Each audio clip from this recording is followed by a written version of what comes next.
bande ko balandi to komo wa ndenge to mesana ko kutana ko sulula ko la sabino ndenge mboka na biso ko kende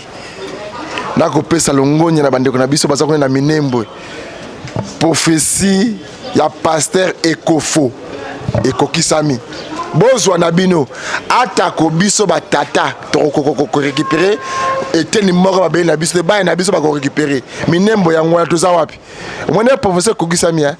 bo sakana na basala nzambe te bo kanisa lobela ka obino bo moni minembo to zui yango na pete lo sako na bande ko na biso mai oba ko bunda po tete na mboka na biso kendete lo sako pe na ba FARDC na biso oba ko bunda na se drapeau mbula butu salaka malonga te po na mboka na biso Congo to za awa nini te ko sala awa biso nyoso la na to la na bilili na ba réseaux sociaux ndeko moko Alpha maître Alpha akufi po na nini ba bomiye nani abomiye bona na bokebe nyoso na ko sola bande ko na mouvement citoyen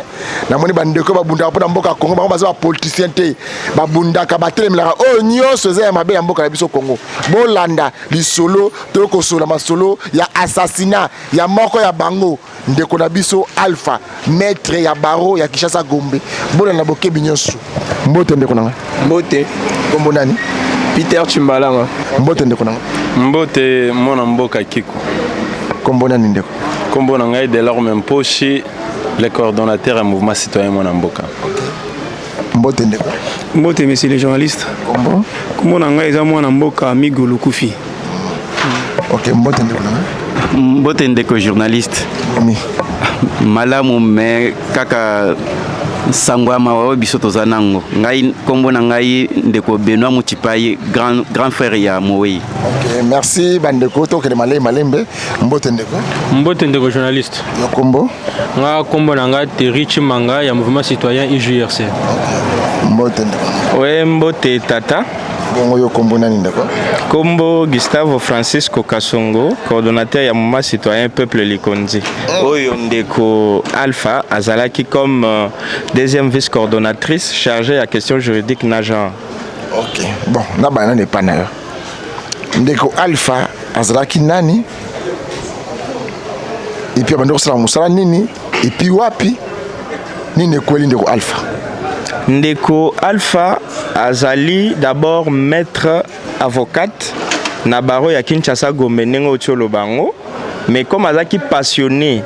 ya ko servir mboka azalaki pe na mouvement citoyen avant comme akutu maître avocat azalaki nano étudiante ti akomi azalaki na mouvement citoyen peuple Likonzi oyo eza na kati ya collectif omoni esangisi biso ya collectif de jeunes de mouvement citoyen association pro démocratie oyo ya mabe tokoloba ata eza epa nani tokoloba yango alors azalaki kogérer question etali conseil ya juridique na genre makambo etali bamama na kati ya mouvement citoyen na collectif na biso nini kweli ndeko wana Alpha eloko kweli ndeko Alpha biso tokoloba yango en tant que ba ndeko na ye ya collectif ya mouvement citoyen ya pro démocratie mais ndeko na ye oye alandisima azawa se présenter Benoît biso to apprendre que jeudi le 10 na ba 3 heures mobali nae abetaki ye parce que avant wana déjà bitumbezaki makasi banda ndeko Félix azwaki pouvoir ba action moko to salaka na ambassade ya Union africaine ye akomaki déjà na problème na ndako nae na belle famille nae baya bafinga ye na ebite so ya azaki leki ya Tshisekedi to aza mwana tata leki nae na ebite bazo finga ye na babiloko moko eza ya un tribal tokoki ko évoquer ngo awa te mais simana yango mobali na akomaki kobeta kofinga mais jour mususu ayebisi ye nalinga na bomayo mais nengo zana zemi nazo protéger makila nanga soki osalaka nango tende na bomiyo nde tokamwe aboti après 9 jours ya kobota na ye mobali abomiye na butu ake ache na morgue ya Saint-Joseph et bembeza enregistré te abi a lokoti na nzela simana yango na tongo ake ko défendre na ista nenga azaki finaliste na ista po atekaka na auto échange na ngambo quartier 1 après a continuer ko tambola normalement ti baye ko kangaye mercredi ou elandaki mais ce qui est horrible otozo kama tozo tuna mboka ngo to kokende boyeti wapi Félix azoloba état de droit azoloba bato yo bakosala mabe bakokanga mais lelo yo tozoloba na yo mutu wana batiki ye depuis avant-hier na butu mwana mboka coordonnateur pays ya mouvement citoyen mwana mboka Delorme Mposhi amusé na ba moyen na ye ya mike na volonté ya bato nyonso moni totamboli banda prison centrale azate toke na matete et toke d'abord na 4e rue azate na matete place bachaki na kacho chef de poste à lobby to se présenter net si ba cousin na ye toza na ba photo o relaxa yango chef de poste à lobby bauti kotika ndeko na bino na buto ake prison te po tobi tozo mona ete ake prison abi batiki ma flashe biso bapesaki kanyaka batiki na butu toyebi place azali te yango tozo senga na justice esa musala na ngata ko to signalaki batu to signaler conseillère spéciale à chef de l'État en matière de violence faite à la femme na jeunesse madame Chantal nini asalaki poso ki a se présentaka mbele koki mawo esalemite tocheli message na ministre à jeunesse ye tokutani na ete me message tocheli na allo na ye ministre à genre et famille vie na biso oyo tochela motema Christopher Ngoyi quand même a bougé mais bato mususu ba ko bouger te ministre à droits humains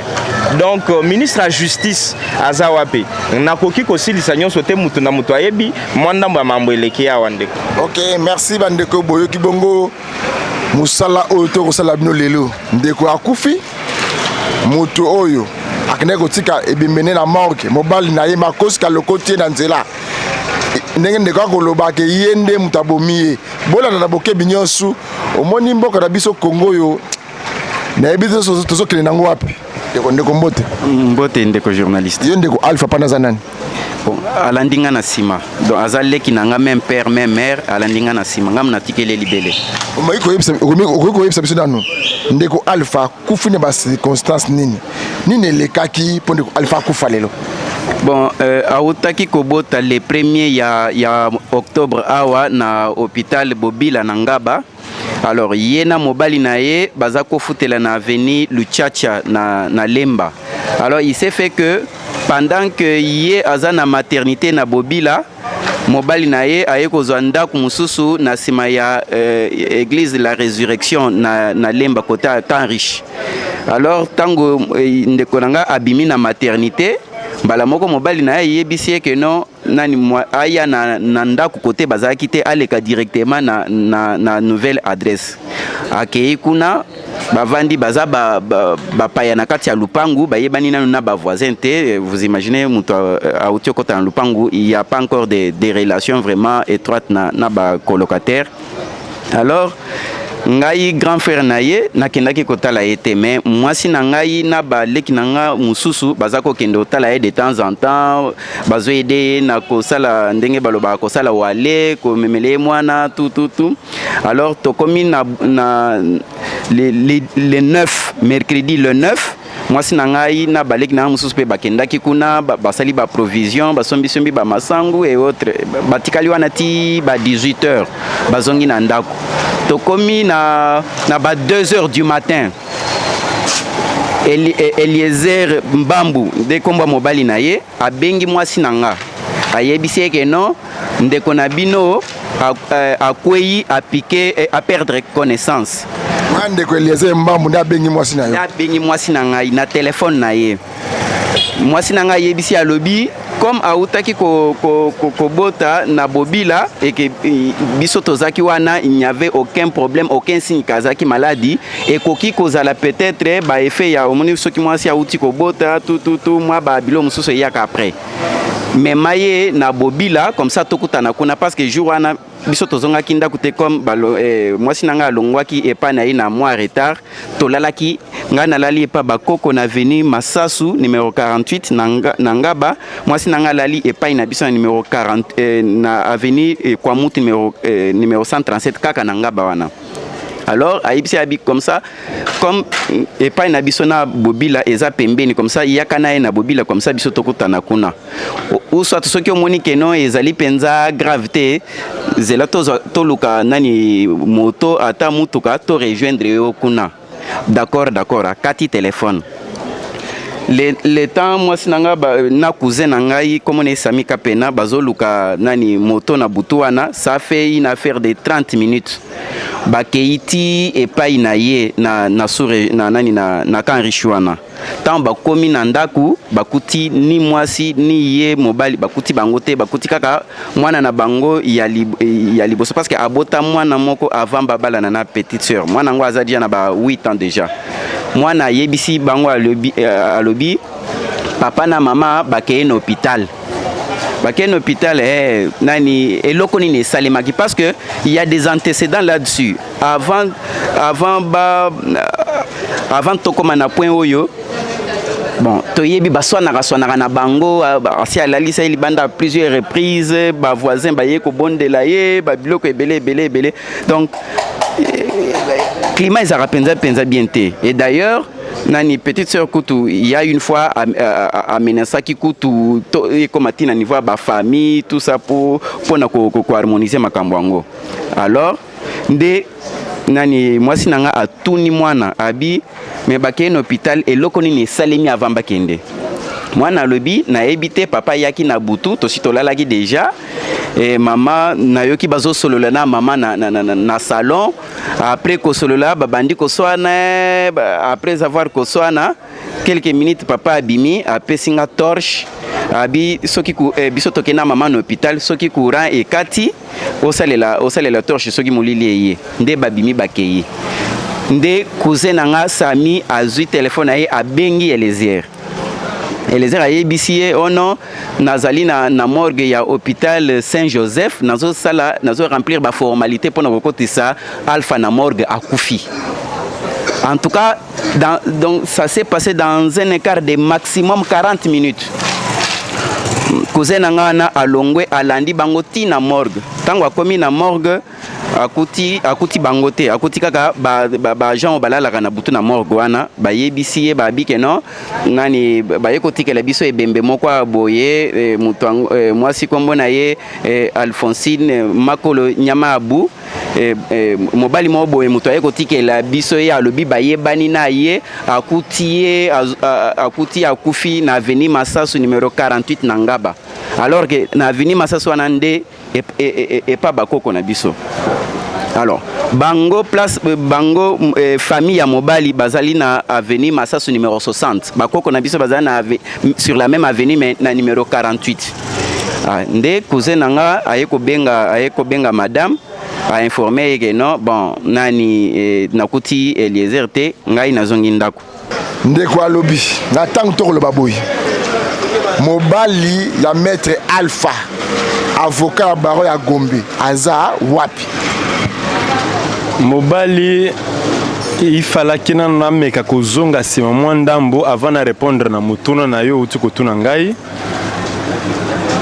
eloko ya liboso tolansaka campagne ya non tribalisme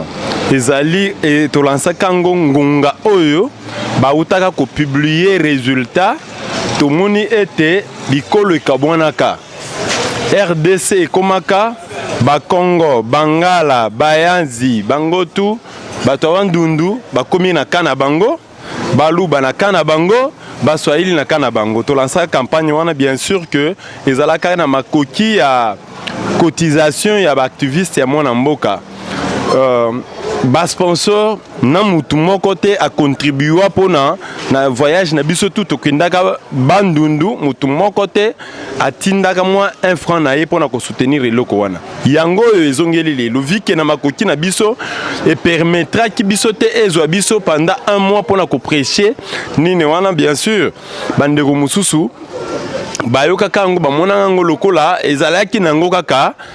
mopepe moko boye koleka yango ekoyeli ifalaki nano tobanda kotalisa yo mwana mboka kiko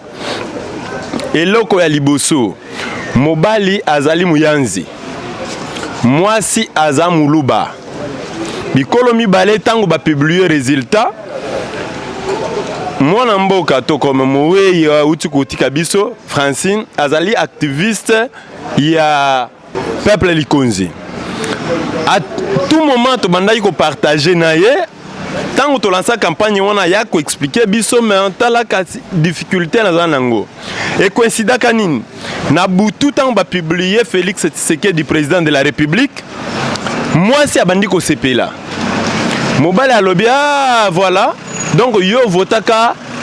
Fayulu te ou votaka de Tshisekedi et monani vu que mobali azali muyanzi mwasi muluba vérité ya urne tango bakenda ko voter biso wana to yebi yango te tango ba publier résultat wana nde mokolo makelele bato bavandaka na kimia makelele ezalaka te ngonga wana kimia ezalaka lisusu na ndako te tango tozo solola na activiste comme davantage azotalisa biso voilà difficulté toza nango biso pe tozo travailler na période de tribalisme non tribalisme tozo conseiller et comme à niveau moko ya mobali abengani ye na ndako pona nini tango Félix azo sala discours na ye tango azo défendre soit Félix mona bato akoza na TV azo landa ba propos ya Félix ya président Eli azo benga ye pe président Eli mobali pe abandaki ko sepela nango te mobali abandaki ko benga ye Fayulu président Eli difficulté na kati ya libota et comme à niveau moko mwasi abimi babengani même na ndako akei na famille na ye conseil na ba pasteur mususu bakei bakoti wana ba meki ko défendre basengi mwasi azonga na ndako alibala mwasi alobi mobali oyo asakane ngai naza na zemi alobi nazozela kaka nazoboya koboma yo kandengo uti koyoka bandeko mususu balobi nazoboya koboma yo parce que ozana makila na nga na kati ya libumu na yo tango aboti 8 jours après moi mobali wana a se décidé abomi pona nini mwasi abandaki kobenga déjà Tshisekedi président Félix Beton a se décidé abomaye selon mobali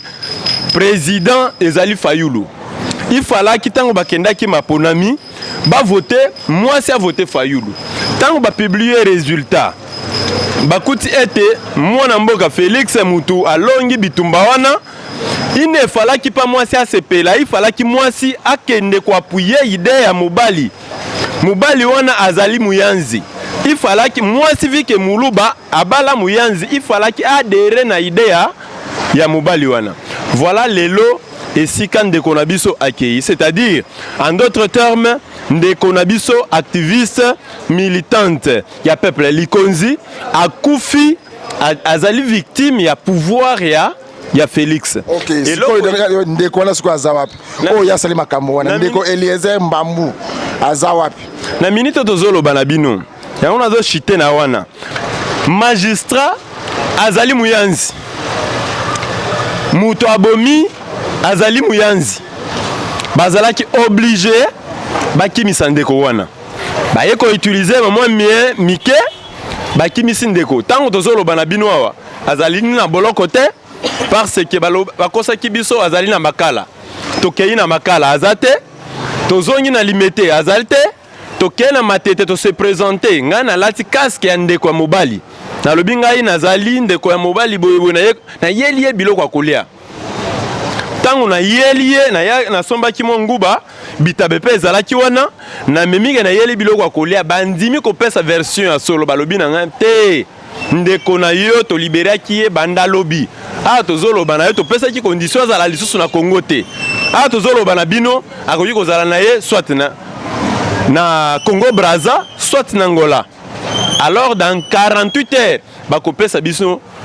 bino yan yango to lingi toyeba tango tozo bunza makambo ya justice ezali malamu te magistrat kombo abréviation na ye ezali kill mutu nyonso oyo ayesa ya parquet ya matete ya 4e miri to ezana wenze kuna na wenze ya matete nde sika ndeko wana azali tozali na photo na ye tokomeka kotalisa bino mais eloko tokosenga peut-être bakuni toyebi te mboka na biso yango oyo échange te tozali ka période ya Kabila to tokomi na période ya Félix pona nini ba magistrat na ba konzi na biso bazosalelaka ndenge moko tomekaki kocontacter ministre chargé à conseiller d'abord à chef de l'État obi dossier yango oyo mwana mwasi wana banda azonga poto alobaki kaka kointervenir ti lelo ndeko wana kimi moi soana aza conseiller ngaza mona pototo ya aza conseiller chef de l'état ya Congo musala ezali awa awa to azosala musala ngoli banda mboka non musala azosalela awa mais auta azala na diaspora biso mo toyebi déjà comportement ya diaspora toyebi yango bien sûr chef de l'état pesa confiance na ceinture na ye mais tolinga to profiter na opportunité wana pona kotalisa ye ke ceinture na ye ezosunga ye te dossier tozalaki nango avant bakimisa mobali wana na parquet to lança kango to meki ko contacter même conseiller à promettre biso mente une fois que non pas de problème bako chango mabo bako libérer été justice et ko sala musala nango to se retrouver siko lelo tozolo bana biso ndeko na biso akufi yango bakimisi ye to yebite famille oyo bouti komona ndeko a témoigné oyo ezande yaya na ye propre après ye ezande leki o bauti kobuma wana oyo azali coordonnateur ya peuple likonzi mouvement citoyen esika nini abandaki kosala ngai à tout moment andaki ko contacter ngai est-ce que régime échange to échange te parce que dozo continuer kaka na même système wana mbote ndeko na ngai mbote ndeko journaliste oui message ni asuko na ko pesa bandeko to bolanda biso ndeko na biso Alpha azali combattant aza moto azali na ba combattant pro démocratie ndeko na biso auto ko kende kaka boy message ni force na ko pesa bandeko to bolanda biso siko bon avant na banda nazo adresser mingi message na ngana ministre de l'Intérieur Gilbert Kankonde. To constater que nous sommes dans un pays non sécurisé. Comment expliquer que Moutou Babomie à 1h du matin Mobali naye a joué Bembe un corps sans vie. A Memie à 16h là. A Longonaye de Lemba, Ti Saint-Joseph à Kyokotia na morgue. Nzelam Batamboli agent de l'ordre Azate mboka vide akena ebembe akechango na morgue akomi na morgue les hôpitaux mutu aye na ebembe aye sibino ke alokoti yango na nzela na to sozo na malamu aye na bambi alokoti ebembe na nzela aye asali formalité ya bo identifier ebembe te nini te et puis vous laisser cette personne partir sans la police. Même pas dire non, Zelena na ebembo yo to benga la police, bazwa yo OK la sebango place sur le côté ke bembe basa la banquette poto eba qu'est-ce qui est arrivé. Bazwa bembe ba tchango na morgue sans identifier le corps. Une faille de la sécurité. Tozoko ye baté na mboka oyo la police est là ou elle n'est pas là. Ministère de l'Intérieur Gilbert Kankonde de sala kanini. Or dans tout pays sérieux na ba R1 ya butu 1h 3h 4h du matin eza ba héros la police atambola kapona ko sécuriser mboka ko yeba banai bato ma benanzela qui fait quoi na ba R1 mais police vite na zela soza zali bandeko na biso moto mbele moni ba jeep na ba char de combat bimi na ba char. Donc ministre de l'Intérieur Kankonde il faut veiller na il kambo ya sécurité. C'est ça la sécurité d'un pays. Ok ndeko na moi mukembe télévision zali ngonga ndeko message ni asuka zanga ko pesa bandeko na biso to balanda biso pour na dossier boyelia. Merci monsieur les journalistes, mais avant la bande il a interpellé le moko on a adressé premièrement message dans la chef de l'état. Moni pour Kenya soit aussi la chef de l'état il faut finir. C'est-à-dire il faut à lui passer. Donc pour que to bongisa nyonso il faut les passer na biso peto bongisa yango parce que jusqu'au jour d'aujourd'hui to remarquer que ba magistrat mi bazati lelo. Tout monde la bateau ba travailler qui na régime ya Kabila ba bebi simboka ba yibi ba zwimboka na biso justice na poche na bango ti lelo bazali yango monyo sozo koma bakangisi ndeko mendeko ba libérer parce que ali pesi mbongo moko boye nde basani ba libérer yango to seng na chef de l'état atala nanu ministère de la justice wana vraiment ministère de la justice atala biso na makambo nyonso et puis ay ba ko remanier ngalinga sala wa kabele pe aninga sala arrivé kabele pe biso to bien ngo alongola combien de magistrats oya akutaki chef de l'état Félix Tshisekedi Tshilombo pardon ceux qui azolanda biso la ministre la biga olanda biso ayeba ko kipe makambo wana po tolingi justice ezana mboka état de droit tozoloba wapi yango. OK merci bandeko to kene malé mbote ndeko message ni asuko zanga ko pesa ba congolais to bolanda biso sikoyo. Bon ngana ozala très bref pour déjà baninga basi ba balé nyonso nana kende un peu plus na dimension moko politique. Donc, tant on va créer l'État, il faut revoir, créer l'État pour l'intérêt général.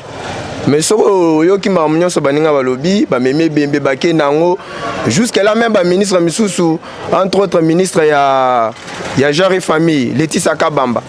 parce que ba téléphone te ba masquer ba numéro donc on comprend l'état ça on a pour l'intérêt général mais ces gens là la ministre ba va na ba bureau na mususu ototanga o Chantal Yelop aza lokolo na Canada lokolo na Congo. Donc l'état pour la bango et sa bureaucratie va na bureau climatisé au bimi. Mutokota monene bembe pour la bino l'été zani na va na bureau na climatisé na ta mona dit pour ande l'état. Ya on a zo senga la Félix mais ça on a adressé au peuple congolais mais la Félix Tshisekedi président de la République. Nazo bisaye a changé a revoir ba conseiller na nyos pour ba conseiller na bazo aider été. OK. Bazo aider été. OK, merci bande ya to solo ba. Ba konzi yango tambo luka bongo boyoka pa na biso parce que ba problème à 1000 francs. Mais so ko sibe ko konzi. Mbangu boleka ba tanzela la wa ndiro zo kimba. Ezaka nini yango? Ndeko na poste na bonanga iba opesa biso adresse fixe place ba ko la ndeko na biso alpha eza place nini. Soki bande ko balingi ba ya kolela elongo na bino ba ilande so alpha ba ko ya place nini. Matanga eza na avenue Massasu numéro 48 na Ngaba na commune Ngaba dans sozo ta Victoire oleki arrêt Mopulu 3e avenue na gauche au côté Ngaba de place Matanga eza. OK, merci de reproche de l'homme. Moi monsieur Asuka repasse bande ko tout ba kolanda biso sikoyo bino bo se décider ndenge ni pona kolandela ndeko akimi ndeko akufi mais moto aza censé expliquer ndenge ndeko akufi akomo na tete siko ndenge ni boso gale pour ndeko wana. Merci mon amboka biso to céder na faiblesse te tozo senga justice vu que tolingaka toujours que justice et sala musala nango c'est-à-dire justice et dépendra kana pocha mutute justice ezalaka wana pona ko sala musala nango ndenge singeli lokola ndeko magistrat wana akimisi ndeko mobomi akimisi ye pona mwa mike azwaki po bango nyonso bazalaka bayanzi